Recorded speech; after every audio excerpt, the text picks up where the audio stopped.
Bize düşen ne ülke tutmak mı?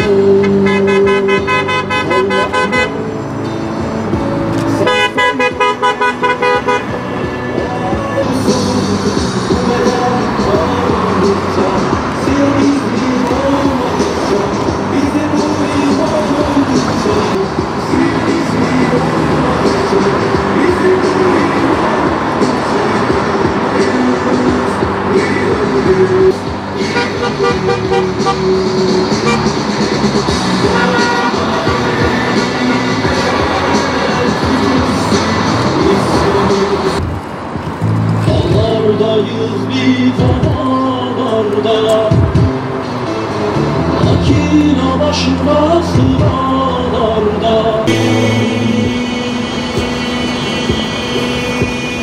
İnce ince yağdılar beyaz sarardı. Arkadaşlar, düdük çalmak için elçilik tarafına geçiyoruz.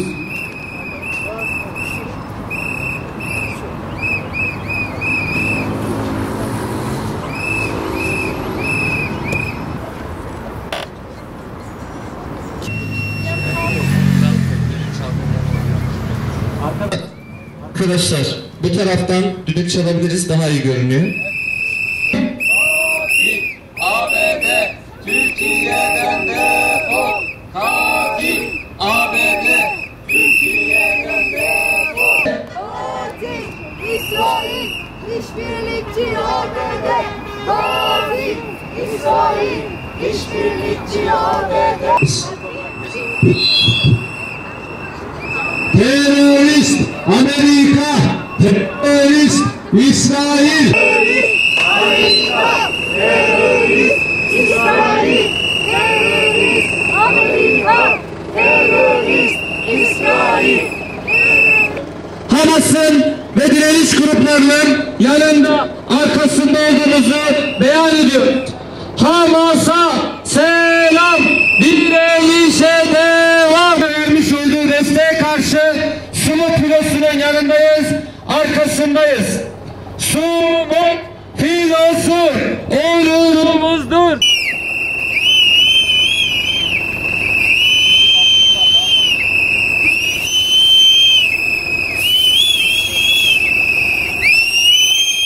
Devam, Sumut'a selam, direnişe devam.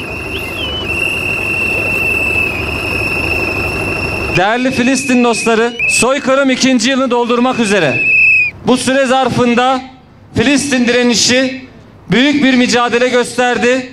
Dünyanın egemenlerine, işbirlikçilere karşı küçük bir yüz ölçümünde büyük bir mücadele verdiler.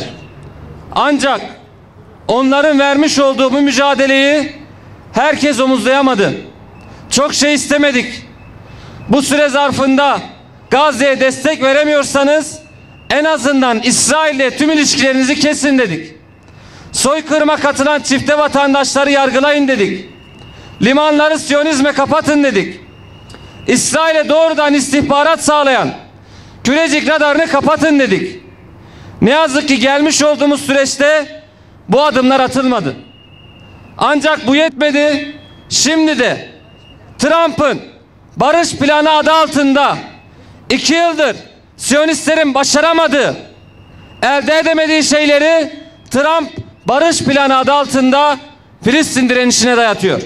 Değerli dostlar, bu anlaşma metni başından sonuna fecaat kararlar barındırıyor. Öncelik olarak soykırım aklayıcılığı barış anlaşması değildir. İlgili anlaşmada 65 bin insanın katillerine herhangi bir yaptırım var mı? Yok. Yaptıkları soykırımdan dolayı Gazze halkına ödeyecekleri bir tazminat var mı? Yok. Özür var mı? Yok. Tam bunların tersine İsrail suçlanmak yerine Filistin direnişi terörle tanımlanıyor. Ve Filistin direnişinin Filistin'den gönderilmesi talep ediliyor. Bizler bu fecaat kararları kabul etmiyoruz. Kendi halkının onuru için mücadele eden Hamas değil, İsrail terör devleti teröristtir. Terör suçunu İsrail işlemiştir ve onun en büyük ortağı Amerika işlemiştir. Değerli dostlar, sabah akşam Hamas'a terörist diyenlere cevap veriyor Türkiye'nin siyasetçileri. Ancak bu anlaşma metninde Hamas terörist yerine konuyor. Öyleyse bu anlaşma metnini övmek yerine, Trump'ı övmek yerine bu metnin karşısında açıklamalar yapmanız gerekir. Terörist olan Hamas değil İsrail'dir demeniz gerekir. Değerli dostlar, bu anlaşma metninden en çok Netanyahu memnun. Bakınız kendisi şu ifadede bulunuyor. Dünya şimdi şartları Başkan Trump ile birlikte belirlediğim planı kabul etmesi için Hamas'a baskı yapacak. Açıktan bir şekilde Netanyahu ve Trump Filistin halkının değil kendi çıkarlarını merkeze koyarak bir anlaşma metni imzaladılar ve bunu Hamas'a dayatıyorlar. Yetmiyor. 8 İslam ülkesinin lideri bu anlaşmayı övüyor. Hamas'ı 2 yıllık süreçte İsrail bu kadar zor duruma sokmadı. Utanç duyuyoruz. Hamas'ı, Filistin halkını ölüm ve sıtma arasında tercih yapmaya zorlayanlardan utanç duyuyoruz. Değerli dostlar, kimse işbirlikçi pozisyonunu Hamas'a dayatmaya kalkmasın. Hamas, bölgenin diğer liderleri gibi koltuğunun peşinde değildir. Çıkar peşinde değildir. Kendi halkının izzetinin, onurunun ve özgürlüğünün peşindedir. Kendi pozisyonlarını Hamas'a dayatma yanlışından bir an önce dönmeye davet ediyoruz bölge liderlerini. Ve açıktan böyle bir dönemde Hamas'a destek açıklaması yapmalarını bekliyoruz. Değerli dostlar, yetmiyor bu fecaat açıklamaları. Bir de Trump diyor ki Gazze artık bölge halkları için bir tehdit olmayacak. Allah rızası için. Bölgeyi kan gölüne çeviren kim? İran'ı vuran kim? Lübnan'ı vuran kim? Yemen'i vuran kim? Katar'ı vuran kim? Bölge halkları için esas tehlike İsrail ve onun işbirlikçisi ABD'dir. Gazze halkı değildir. Bölgenin esas tehdidi bunlardır. Ve buradan beyan ediyoruz. Bölgeden tahliye edilecek olan Hamas değil, direniş değil, katil İsrail ve onun işbirlikçisi Amerika'dır. Değerli dostlar, bugün daha önceki günler gibi Sumut filosundan bizlere bir selam var. Bu selamlama videosunu dinleyeceğiz. Akabinde nöbet alanımıza teşrif eden, katkı sunan Ahmet Bey bir açıklama yapacak. Buyurunuz hocam. Esselamu Aleyküm değerli kardeşlerim. Bugün 3. videomuz Sumut'tan gelen selamlama videosu. Bu sefer selamlamayı gönderen değerli bir kardeşim, genç bir kardeşimiz. 1 Ocak'ta Galata Köprüsü'nde beraber gözaltına alınmıştık.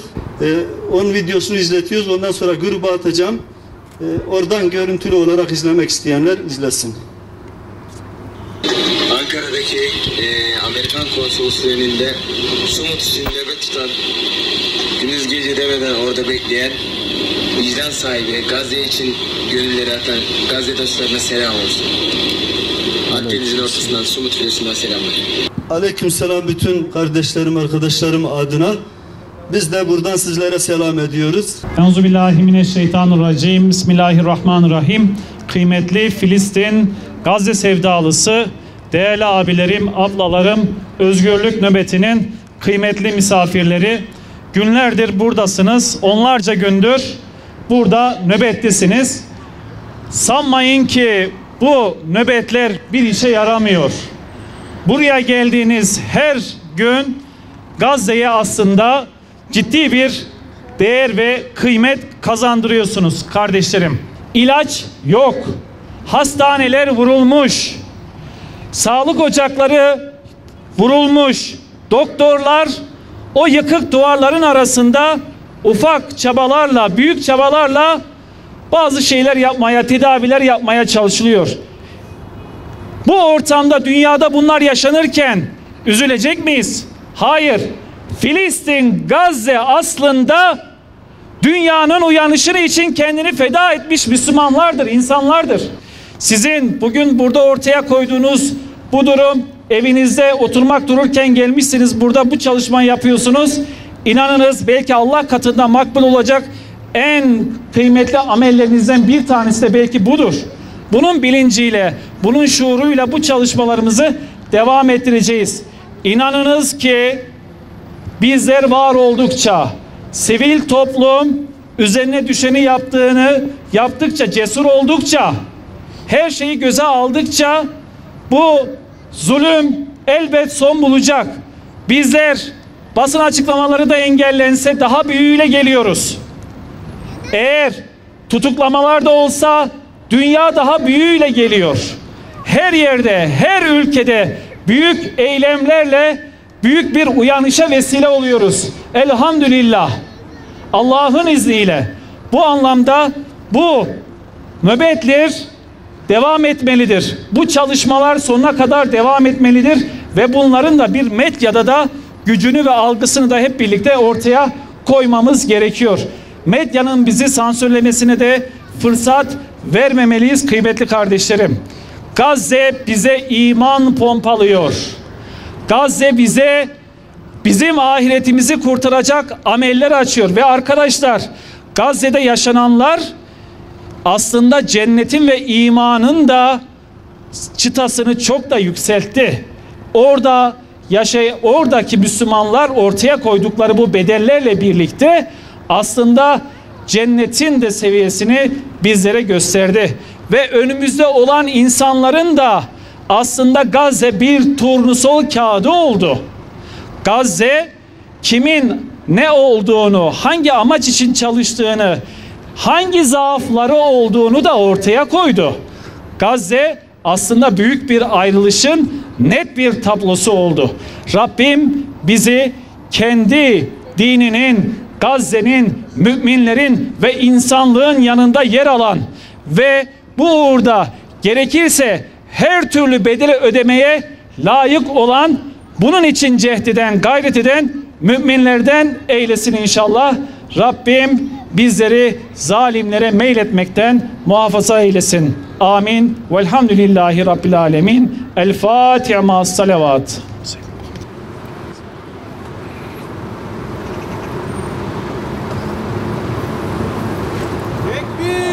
Allahu Ekber.